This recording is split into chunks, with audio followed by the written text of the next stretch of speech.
Hubo un día en que el hombre más querido de México creyó que podía doblegar a la mujer más temida de todo el continente.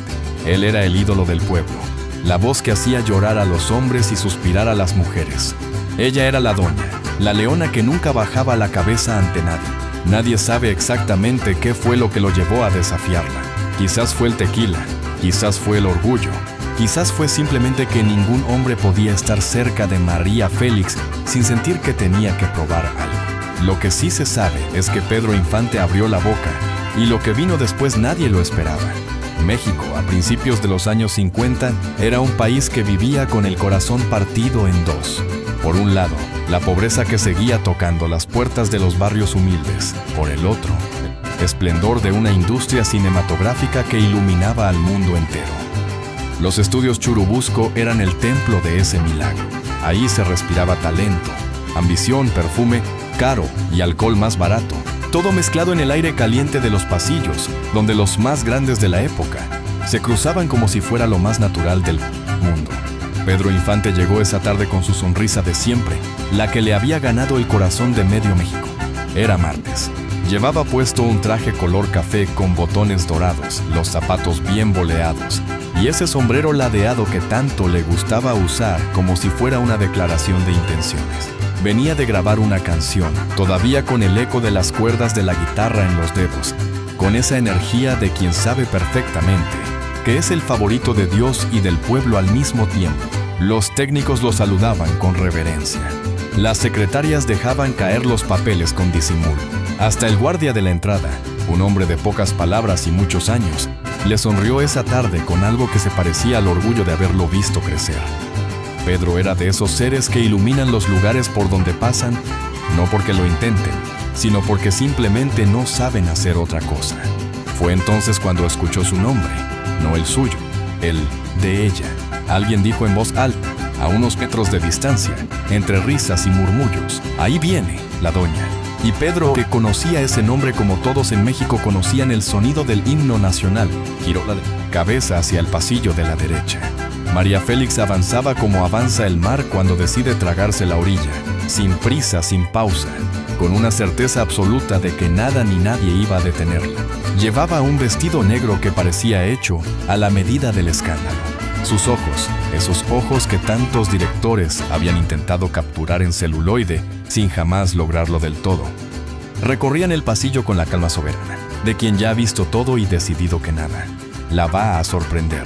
Pedro la observó durante unos segundos que se sintieron más largos de lo que fueron, y entonces algo en él se movió.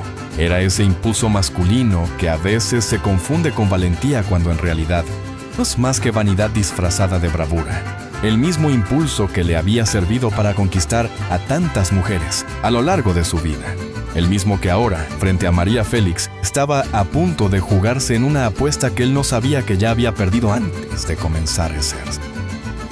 Los que estaban cerca cuentan que lo vieron caminar hacia ella, con esa confianza suya de siempre, con el paso lento y seguro de quien no concibe la posibilidad de la derrota. Los murmullos se apagaron. El pasillo que hace un momento era un hervidero de actividad, se fue quedando en silencio casi, sin que nadie lo decidiera conscientemente. Era como si el aire mismo se hubiera detenido a esperar. Lo vio venir. Por supuesto que lo vio. María Félix siempre veía todo. Era parte de lo que la hacía tan peligrosa. Su capacidad para registrar cada detalle del mundo que la rodeaba mientras parecía no prestarle atención a nada. Siguió caminando a su ritmo, sin acelerar, sin reducir la velocidad, como si la presencia de Pedro Infante fuera apenas una nota al pie en la historia más grande que era su propia vida. Pedro se plantó frente a ella con una sonrisa. La sonrisa. La que le había funcionado en cantinas, en fiestas de 15 años, en premiaciones y en estudios de grabación. La sonrisa que decía, aquí estoy yo, y con eso ya debería ser suficiente. María Félix se detuvo. Lo miró de arriba a abajo con esa lentitud calculada que era su firma, su sello.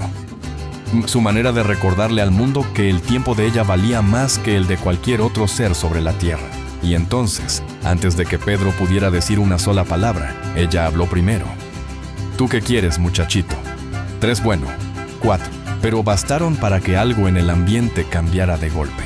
Muchachito. Dicho así con esa voz grave y melodiosa que tenía, con esa entonación que convertía cualquier frase en una sentencia inapelable.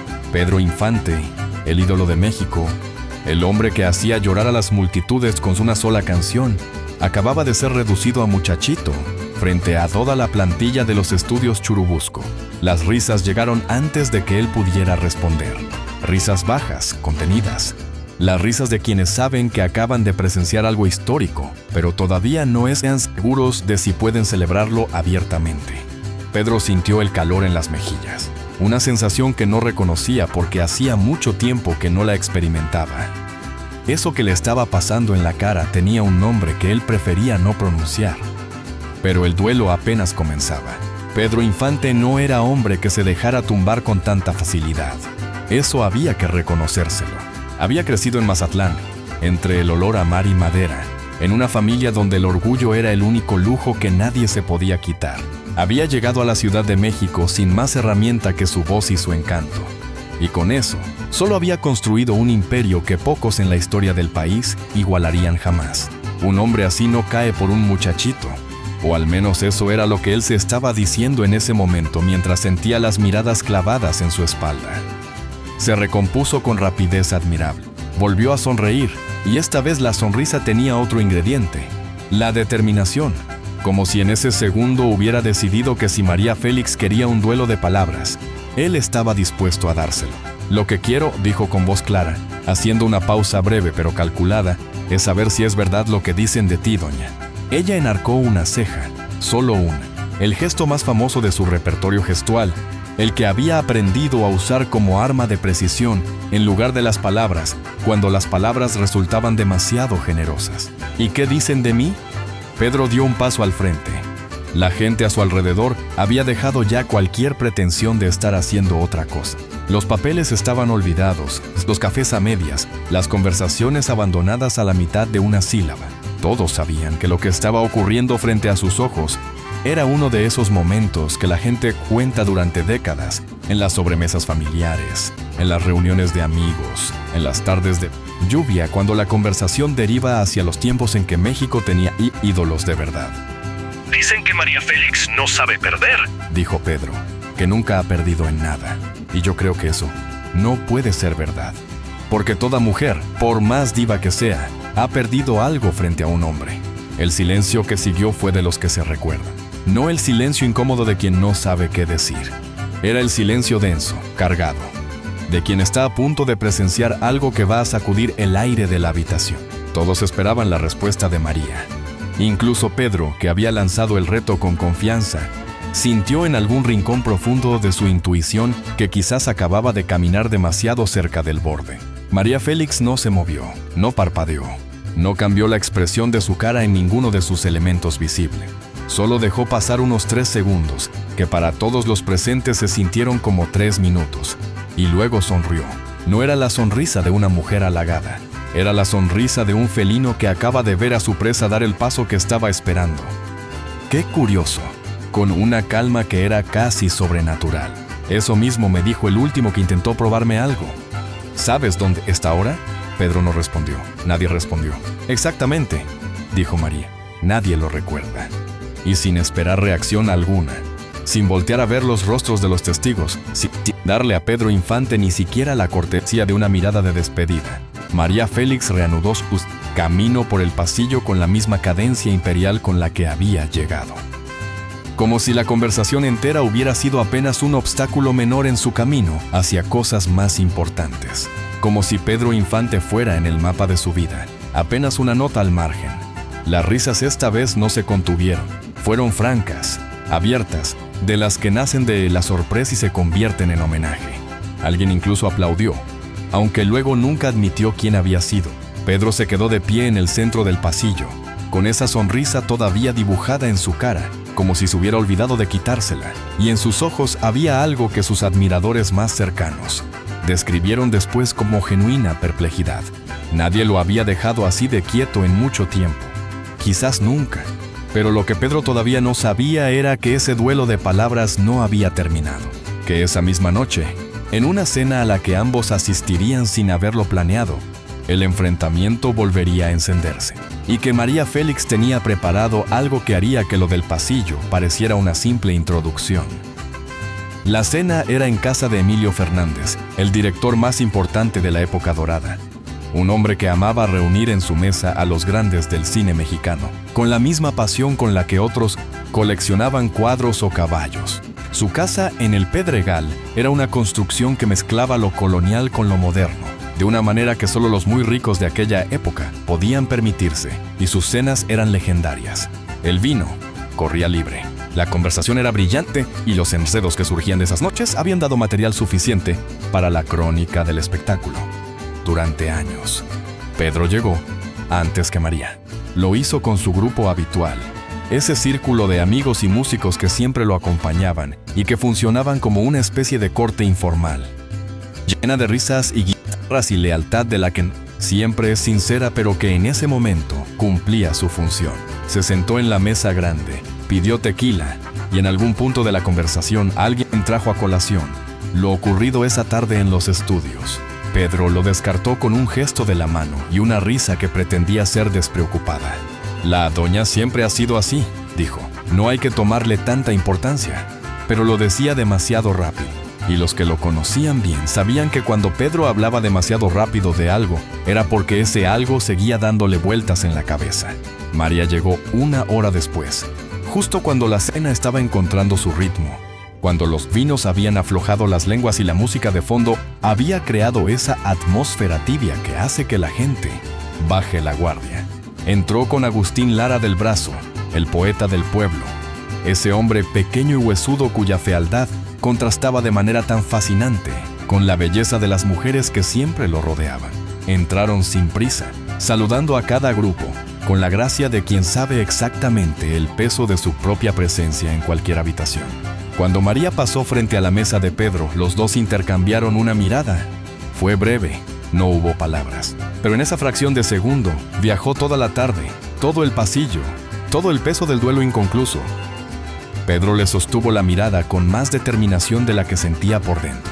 María le devolvió la mirada con la ecuanimidad absoluta de quien no necesita demostrar nada, porque ya todo está demostrado. Se sentó al otro extremo de la mesa larga, Emilio Fernández, con la intuición del hombre que ha dirigido decenas de dramas humanos, los ubicó exactamente donde tenía que ubicarlos, lo suficientemente cerca para que la tensión fuera palpable, lo suficientemente lejos para que ninguno pudiera evitar al otro sin que resultara obvio. La cena avanzó. El flan se sirvió, las bromas circularon, alguien cantó una copla y todos aplaudieron. Pero en algún momento de la noche, como si el destino mismo hubiera decidido que el asunto del pasillo merecía un capítulo más, la conversación en la mesa grande derivó hacia el tema del orgullo. Fue Emilio quien lo trajo, quizás inocentemente, quizás no. El problema de los grandes, dijo Emilio con su voz ronca de hombre que ha vivido demasiado y dormido muy poco, es que creen que ser grande los hace invulnerables. Y eso, en el cine como en la vida, siempre termina mal. Todos asintieron. Era el tipo de reflexión que en esas mesas se celebraba con el silencio cómplice de quien reconoce la verdad. Fue Pedro el que habló después. Pero también hay quienes confunden la invulnerabilidad con la arrogancia, dijo, y no miraba a nadie en particular, aunque todos sabían a quién le estaba hablando. Y eso también termina mal. El silencio que siguió fue diferente al del pasillo, más cargado, más íntimo, porque ahora no había espectadores casuales. Había artistas, gente que entendía el lenguaje de las insinuaciones y los subtextos, personas que habían pasado sus vidas construyendo significados debajo de las palabras. María Félix tomó una copa de vino. La sostuvo con esa elegancia que hacía que hasta el gesto más simple pareciera una declaración estética. La llevó a sus labios, bebió despacio, la depositó de nuevo sobre el mantel blanco y luego miró a Pedro con una sonrisa que era, simultáneamente, la cosa más hermosa y más temible que los presentes habían visto en mucho tiempo. Pedro dijo, solo su nombre, con una ternura calculada que era más devastadora que cualquier insulto. Dime, doña, respondió él, y a pesar de todo su esfuerzo, la voz le salió levemente más tensa de lo que hubiera querido. ¿Tú crees que una mujer que ha sobrevivido a todo lo que yo he sobrevivido necesita que un hombre, por muy querido que sea, le recuerde quién es? Pausa, larga, hermosa en su crueldad. Yo sé quién soy. La pregunta es si tú sabes quién eres tú cuando no tienes una guitarra en las manos. Si hubiera habido una cámara apuntando al rostro de Pedro Infante en ese momento exacto, esa imagen habría valido más que cualquiera de sus películas. No era el rostro del hombre herido por un insulto grosero. Era algo más complejo, más honesto, más revelador. Era el rostro de alguien que acaba de recibir una verdad que no pedía, pero que en algún rincón de su conciencia llevaba tiempo esperando. La guitarra. ¿Cuántas veces en su vida Pedro se había preguntado exactamente eso? ¿Quién era él? Sin la guitarra, sin las canciones, sin el escenario que convertía su presencia en algo más grande que lo que cualquier hombre puede ser por sí solo. Era la pregunta que nunca se hacía en voz alta, porque las preguntas que más duelen son precisamente las que uno evita con más cuidado. Y María Félix, sin haberlo conocido de cerca, sin haber tenido una conversación real con él antes de ese día, había ido directamente a esa pregunta, con la precisión de un cirujano que conoce la anatomía del alma humana mejor de lo que la conoce su propio dueño. La mesa entera estaba quieta. No era el silencio de la incomodidad, sino el silencio de los grandes momentos, el que se instala cuando la gente siente que está dentro de algo que va a contar después. Emilio Fernández tenía los ojos entrecerrados con esa expresión de quien está componiendo mentalmente la escena para guardarla en la memoria. Agustín Lara miraba su copa con una pequeña sonrisa. La sonrisa del hombre de letras que reconoce cuando las palabras alcanzan su temperatura exacta. Pedro tardó no porque no tuviera qué decir, sino porque por primera vez en esa tarde, quizás por primera vez en mucho tiempo, estaba eligiendo las palabras con cuidado, en lugar de lanzarlas con la confianza automática de quien está acostumbrado a que todo lo que dice sea aplaudido. Sigo siendo el mismo hombre, dijo al fin. La voz era más tranquila ahora, menos actuada. Algo en ella había bajado, como cuando una llama pierde un poco de combustible y se vuelve más real, menos espectacular pero más verdadera. María asintió lentamente, como reconociendo la respuesta pero sin retirar la pregunta. Dijo: es exactamente lo que querías que dijeras. Y ahí estaba otra vez. Ese Ciro esperado, esa manera tenía María Félix de convertir incluso la defensa del adversario en otra victoria suya. Porque lo que ella estaba diciendo, lo que todos en esa mesa entendieron de inmediato, era que la respuesta de Pedro había sido exactamente la que ella había calculado, que el duelo no era entre iguales, que nunca lo había sido, que María había visto el final desde antes de que Pedro pronunciara la primera palabra de la tarde. Fue Emilio quien rompió el silencio con una carcajada franca y generosa, de las que nacen del genuino deleite y no de la crueldad. Y tras él rieron los demás uno por uno, incluyendo a personas que habían estado claramente del lado de Pedro durante toda la tarde, porque había algo en lo que acababa de ocurrir que trascendía el duelo de dos egos. Había algo profundamente humano, profundamente reconocible, en la imagen de un hombre muy querido siendo puesto en su lugar por una mujer extraordinaria que simplemente sabía más. Pedro Infante, para su eterno crédito, rió también. No la risa nerviosa de antes, no la risa de quien finge no haber sido tocado. Una risa verdadera, la del hombre que sabe perder y que tiene suficiente grandeza para reconocer cuando alguien lo ha superado. Se levantó de su silla y, con ese gesto teatral que era tan suyo, se quitó el sombrero y lo sostuvo frente a su pecho, como los caballeros de las películas antiguas cuando hacen una reverencia. Doña María, y su voz tenía ahora algo que no había tenido en todo el día: respeto genuino, del que no se enuncia, simplemente se nota usted gana. La sala entera aplaudió, y esta vez no había ambigüedad en los aplausos. Era un reconocimiento colectivo de algo que todos habían presenciado y que a todos había llegado de maneras distintas. Algunos aplaudían a María por su ingenio, otros aplaudían a Pedro por su generosidad al reconocer la derrota. Pero en el fondo todos aplaudían por lo mismo, por haber estado ahí, en esa noche irrepetible, cuando dos de las figuras más grandes de la historia del cine mexicano habían protagonizado un duelo que ninguna cámara grabó pero que el tiempo no iba a borrar. María Félix recibió los aplausos con una inclinación de cabeza tan breve como elegante. Luego volvió su atención a la copa de vino, como si la ovación fuera simplemente lo que correspondía y no hubiera nada más que agregar al respecto. Pero antes de que la noche terminara, Antes de que los últimos invitados recogieran sus abrigos y se despidieran en el jardín iluminado de la casa de Emilio Fernández, María buscó a Pedro en un momento en que los dos estaban relativamente solos, cerca de la puerta que daba al jardín. Él la vio venir y esta vez no adoptó ninguna postura de combate, solo la esperó tranquilo, con las manos en los bolsillos, lo que ella le dijo en voz baja. Lo que solo él escuchó en ese rincón de la noche mexicana es lo que nadie ha podido confirmar con certeza. Hay versiones, hay historias dentro de la historia, pero lo que sí se sabe es que Pedro salió de esa casa con una expresión diferente en el rostro. No derrotada, no herida, algo más parecido a la calma, de quien acaba de aprender algo que buscaba desde hace tiempo sin saber que lo buscaba. Los años pasaron, como pasan siempre los años en las historias que merecen ser contadas. Deprisa para los protagonistas, despacio para quienes los recuerdan.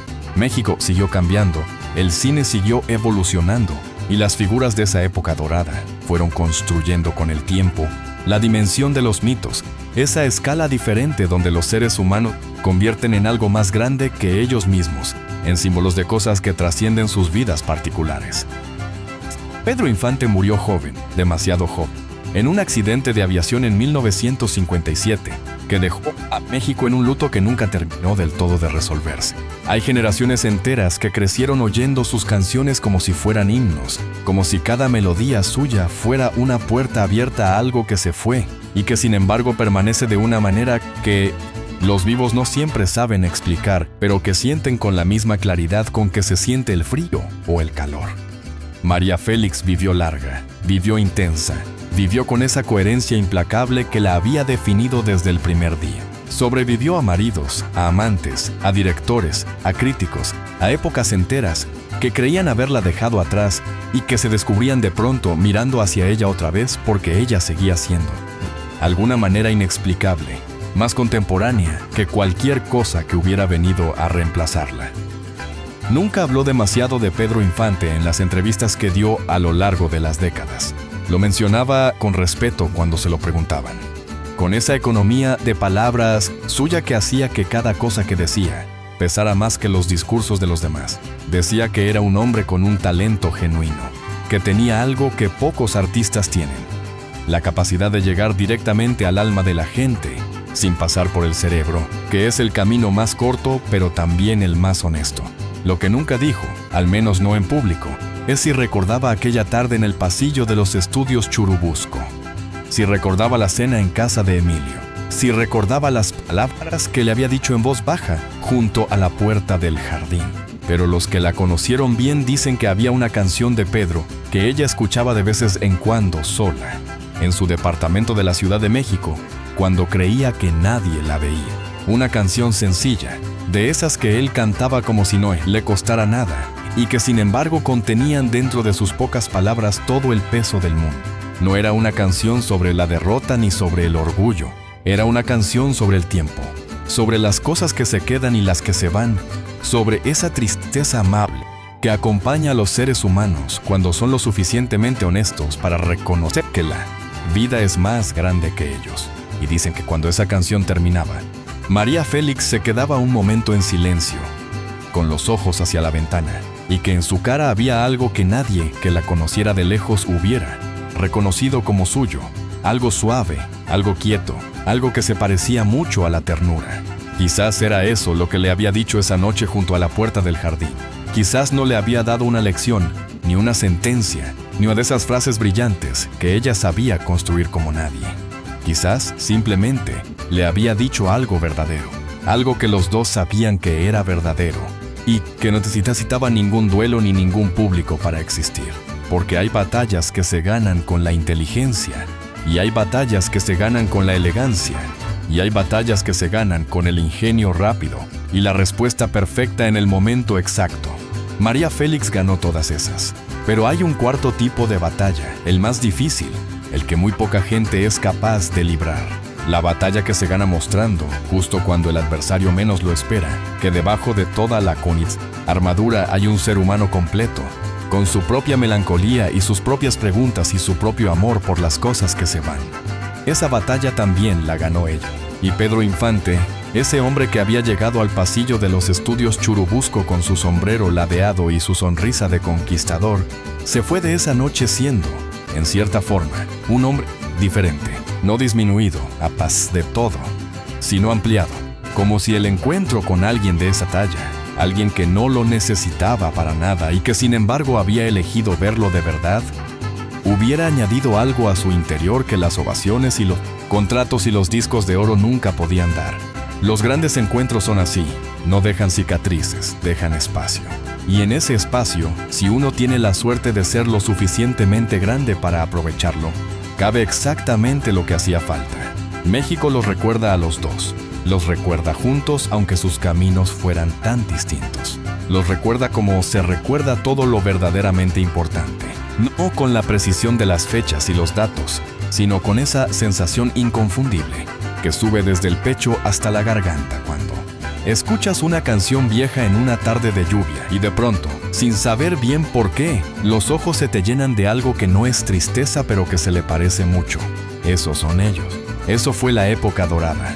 Eso eres tú, que los llevas dentro aunque a veces no lo sepas. ¿Y tú, cuál es la película de la época dorada que más llevas en el corazón? La que viste con tu mamá, con tu abuela, con alguien que ya no está pero que cada vez que aparece esa película parece estar cerca otra vez.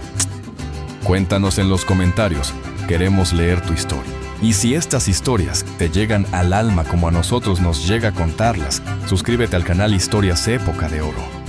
Porque aquí cada semana revivimos juntos lo mejor de un México que nunca se olvida.